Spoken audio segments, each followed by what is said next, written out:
Today I would like to, well, first adjust my camera a little bit. Thank you. Today I would like to go into working on getting my tutorial series started. So this will be the first of many videos that I will either carve out from a single longer video or I will do individual cuts here and there. First thing we're going to do is obviously start a new colony from the main screen. When starting a new colony, you will be presented first with a new scenario. There are many different scenarios to choose from.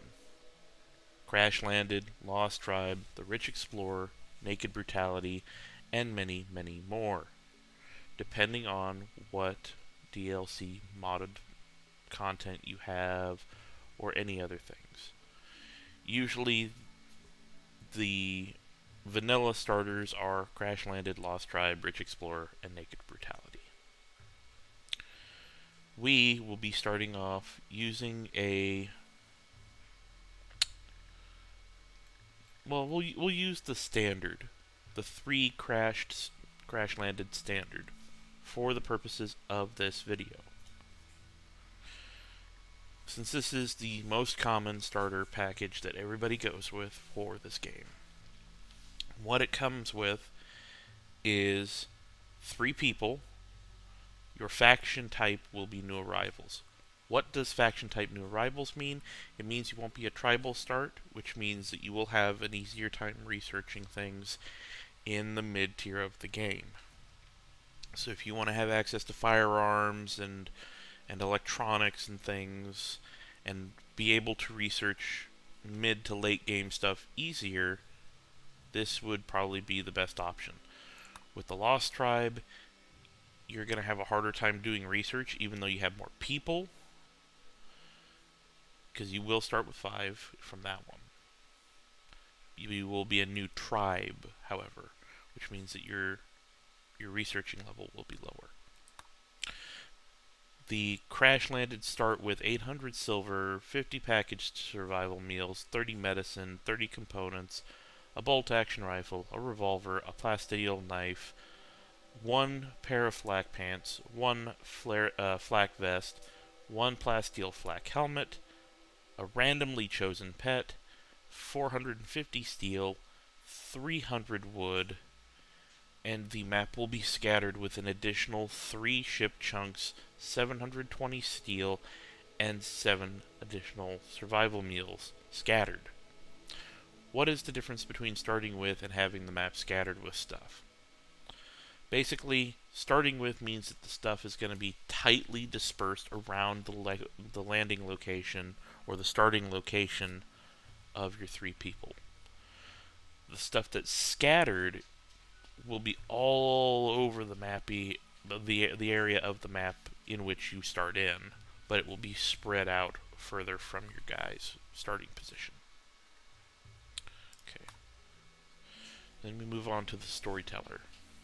There are many, many, many storyteller options depending on your mods and your DLCs. For the sake of vanilla, however, we will be looking at the 3 standard available AI storyteller options. You have Cassandra Classic, Phoebe Chillax, and Randy Random.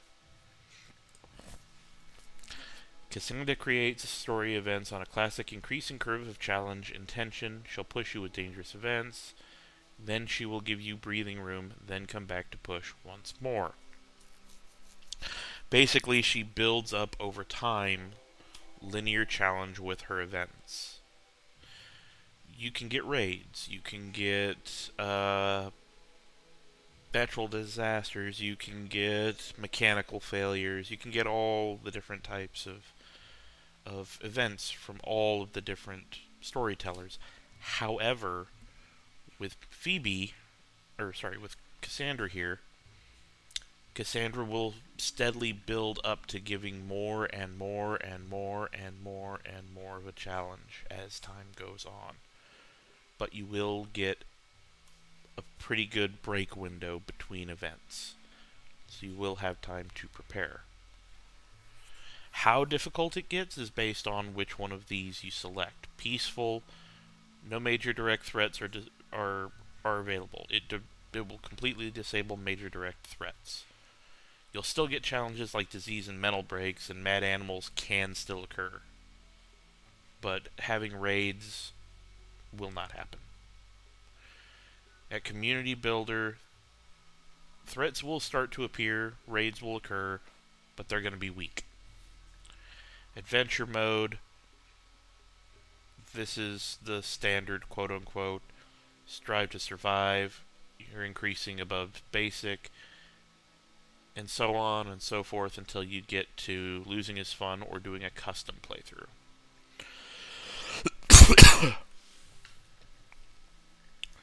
Phoebe gives a long window between disasters. At high difficulties, she does do pretty much like everybody else, though, as far as what she will throw at you, what she can throw at you, what you're going to encounter. But Phoebe Chillax is a very good option to start with because you will have a fairly big gap between major events. And then there's Randy Random. Randy Random is much like his namesake. He is random. There is no build-up or flow like Cassandra or like Phoebe. With Randy, you will get raids,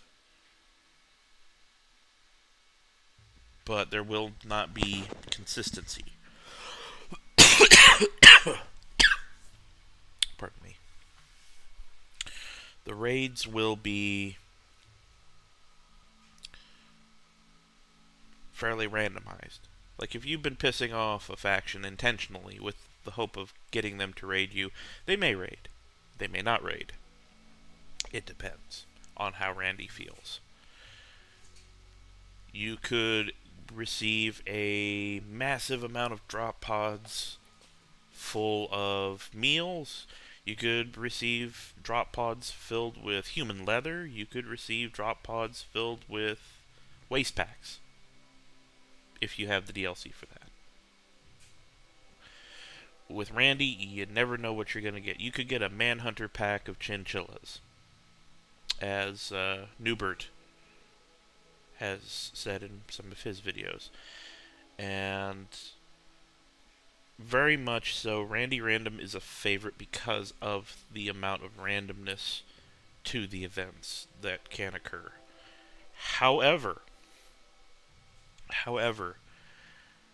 at high difficulties, he is one of the most unfair possible storytellers. It even provides a warning here stating, since Randy is truly random, he will sometimes send extremely difficult or unfair groups of events at you, making for high drama and unavoidable sacrifices. What does that mean?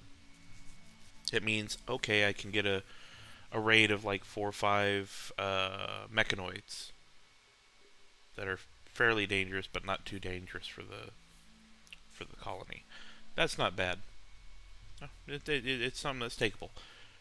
2 days later, I get attacked by about 50 tribals. Okay, we managed to defeat them, but we lost somebody, and most of our fighting force is severely damaged. Okay.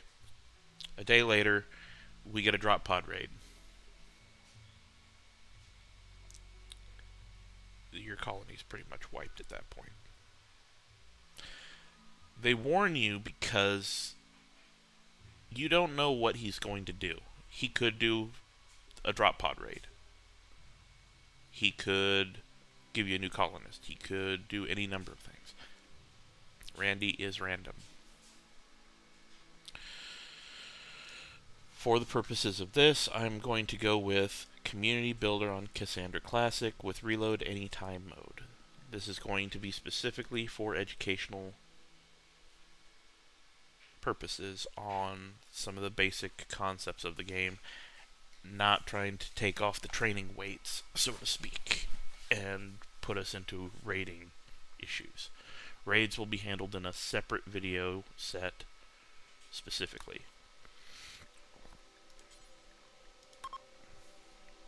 Alright, the next screen is creating a world. Here you'll get a seed. The seed will be named. You can randomize it however you want. Honesty, tactful, shirt, bell pepper, travelers. Globe coverage. How much of the planet do you want to have actually been created? I go for 100% all the time, because every once in a while I will do playthroughs where I just go all over the world and do stuff. If I do the basic 30%, then only about this much of the world is going to exist, instead of the entire sphere.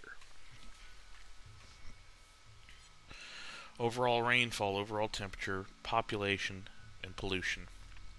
Ignore pollution for right now because that's only part of a DLC.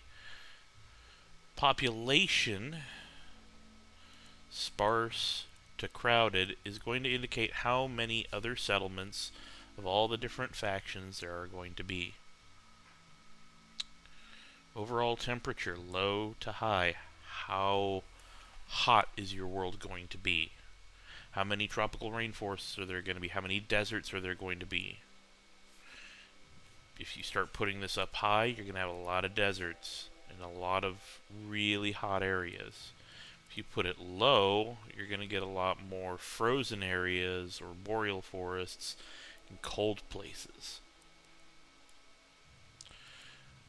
Okay, overall rainfall low, more deserty again, or high, you're going to start seeing swamps everywhere.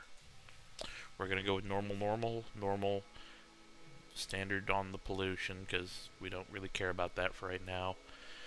I have a lot of mods installed, but we will only be focusing on vanilla content. And for vanilla content, your usual other factions are going to be civil outlander unions, rough outlander unions usually, tribes of one of two types, gentle or cannibal. You can also get nudist tribes, I believe. Continue down the line here. Yeah, that's about it, I think, that you normally get. So we'll generate the world and go from there.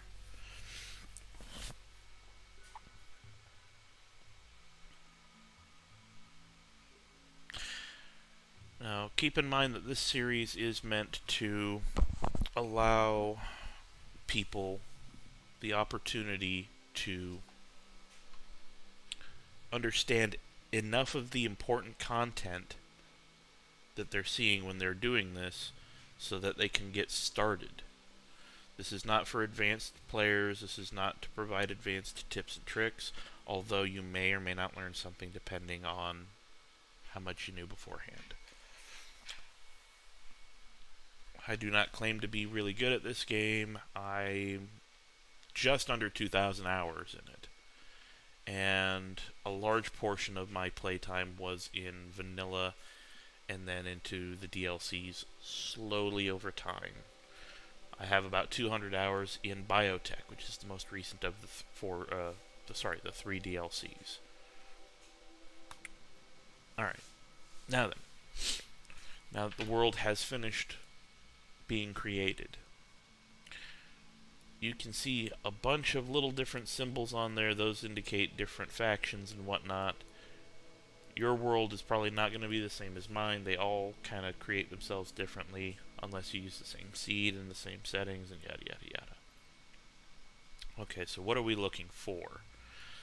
Well, for a first-time player, what you're going to be looking for is going to be usually a temperate forest somewhere in the mid-section of the planet. Why? You want to be able to grow stuff. You want to be able to grow stuff year-round, or as long of a period as humanly possible. You want the temperatures to be comfortable for your first playthroughs, and you want to get used to the kind of animals and other things that you're going to need to interact with. Now, this is a temperate forest biome right here. It's this lighter shade of green, and as you can see on clicking it, which it may not show the stuff for you that it does for me. If you click on it and it doesn't pop up this big window over here, like it did for me the first time, then you're going to go over here and click on terrain. What that will do is it'll bring up the tile information for the tile that you have selected, like temperate forest there, or arid shrubland there. What we want is temperate forest. Now, I'm going to explain the temperate forest based off of what it says here. Forests of deciduous trees interspersed with fertile clearings. Many species of animals move around among the trees and on the plains. Translation: basically your woodland forest. Your when you think of like your average Hollywood forest, this is it. It's going to have basic trees. They're going to be everywhere. There's going to be squirrels. There's going to be deer. There's going to be all the basic animals and plant life to expect in a typical forest. There's going to be plenty of soil. It's going to be fertile for the most part. Some of it might be stony. Some of it might be standard soil. We'll get into that later. But it's going to be very good for planting in as much as it is for getting access to trees for wood and all that other stuff. The animals as well. Animal populations are very, very important when you are not doing a specific type of playthrough. If you're not doing a vegan playthrough, if you're not doing a ranching playthrough, animals aren't going to matter terribly much. Which, moving right along, the terrain of this particular tile is flat. What does that mean? It means that there are no mountains or hills or other stuff there of considerable amounts. Whereas the tile next to it right here that I moused over has large hills, as indicated by this little blob of crap in the middle of the selected area. Okay, what about this one over here? That's still large hills. Okay, what about this over here? That is mountainous, but it's also tropical rainforest. Mountainous biomes have, as you would think, mountains, very large areas of solid rock that you can actually dig into and make a home in. For this, however, again, we're just going to be going with a standard temperate forest, no mountains nearby, nothing crazy. Stone types are marble and granite, great to have. The temperature range is between 53 degrees Fahrenheit to 78 degrees Fahrenheit with an average temp of 65.5 degrees Fahrenheit.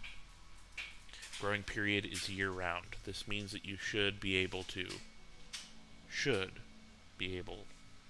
grow all year round. Rainfall, it's very high. It means you're probably going to get a fairly good amount of rain all year. Animals can graze now, yes. What that means is that there is grass that is going to grow and is edible for the wildlife. That's important. We're going to ignore pollution. Disease frequency, 1.2 per year. What does that mean? That is your chance of your colonists randomly having to have a disease event and deal with that. Diseases can be very, very deadly. They can be a minor inconvenience. It all depends on the statistics of your pawns who are going to be treating it, the medicines that you have available, and the quality of your medical facilities. But that will be covered on its own separate section. Now that we have our tile chosen, we have gone over the statistical values, we're going to go right ahead and we're going to get planted right in there. We will be creating a fluid ideology for this. Actually, we're going to go with inactive, because we're going to be doing this vanilla as possible. So with having it inactive, we're not going to worry about ideology. Not for this video. I'll do a separate video for ideology stuff. Alright. So now, we're going to be getting the 3 characters that we have to start the game with. Currently we have Mopo, the teacher, Bo, the barber, and Murphy, the strange child. Let's take a look at them. Mopo, the teacher, has a moderate congenital heart defect, so I really don't want that, so I'm going to go ahead and randomize. That'll give me another character instead, and will allow me to, check over the skills. Having healthy pawns to start with is a good idea. Also, it's a good idea to keep an eye on the traits that they have as well. Like Brawler. What does Brawler do? Brawler gives a bonus to melee, gives a bonus to melee chance to hit, and gives you a penalty to shooting. And it also makes them unhappy if they carry anything that isn't a melee weapon. So, making sure that they have a melee weapon is ideal instead of a ranged weapon. Chemical interest. They will try various drugs regardless of what you tell them. So it's important to keep that in mind with chemical interest pawns. Now, he has a good melee stat here. He also has a good capacity for learning because of the 2 little flame pips. If it's 1 little flame pip, they'll have an accelerated learning. If there's no little flame pips like this, they will learn it at the basic speed, which is not very fast at all. So 1 flame pip, they'll learn faster. 2, they'll learn really fast. This little type of flame pip here, that's gray or black or whatever you want to call it, that is part of a mod, and I don't want people to worry about it. Just ignore it. Alright, so this pawn is good with melee, they're good with social, and they're good with intellectual. Not really what I need. I'm going to keep going until I get a construction-focused pawn. That could work, but I'm going to keep going.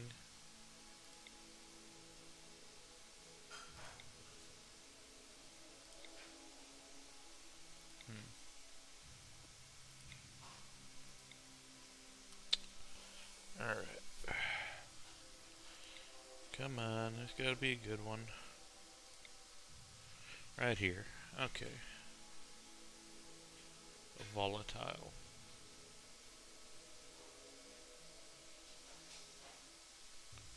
Probably not that one.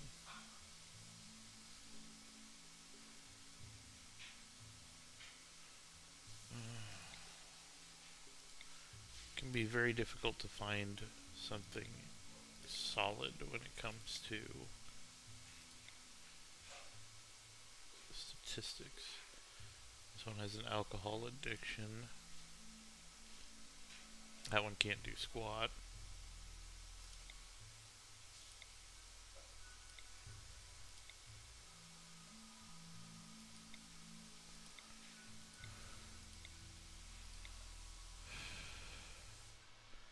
This one's good.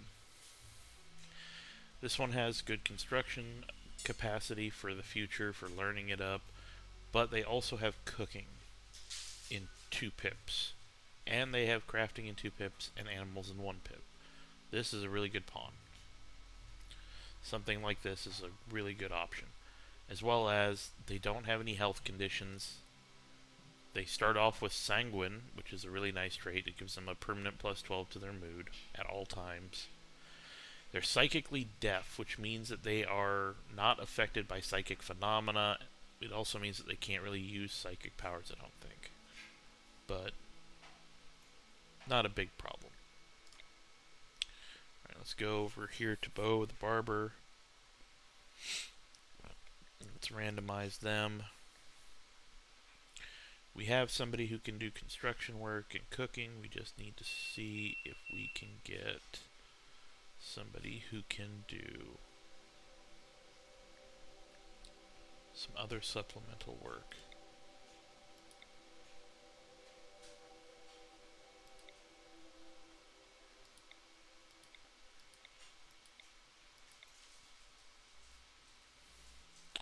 Medical, social, intellectual. This one's good.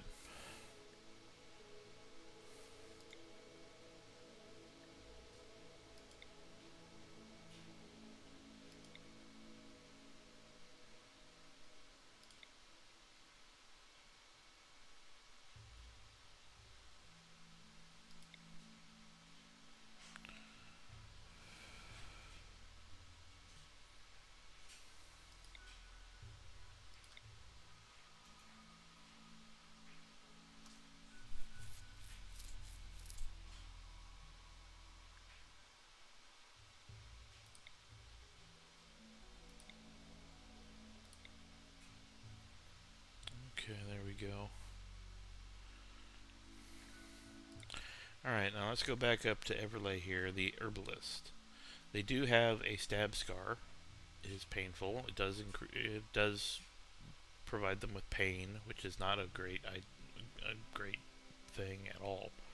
However, they are psychically dull, which is also nice because it reduces psychic sensitivity. They're a coward, which means that they will try to run rather than fight, or that they have a higher propensity to running away from a fight. And they're fun-loving, which they'll be pretty decent from parties and whatnot. The reason I picked this one, they don't have any shooting skill, they don't have any melee skill. They can shoot and they can do melee though. They have the ability to do all these other tasks even though they won't be great at them. But more importantly, they have a great learning aptitude for medical, social, and intellectual. What does that mean? It means that they can patch our pawns up. It means they love to talk to our pawns, which means that they'll have bonuses towards social, which is good for when we need traders or when we need other various social interactions, like with prisoners, etc. And they also have intellectual skill bonuses towards learning. Intellectual is great for research. It's also great for drug manufacturing and other things like that. Then we come down to Callie, the Hypno Cult leader. Okay, she's got melee bonuses. That's good. But why did I pick her? Plant skill and animal skill. That's the big one right there. Plant and animal skill is the third thing that I really need. We have somebody who can cook. We have somebody who has skill in construction or the capacity for construction. And then we have plants and animals. We have some combat ability. It's great. Alright. We can go ahead and start. The most important skills, in my personal opinion, are cooking, building, and trying to think what else.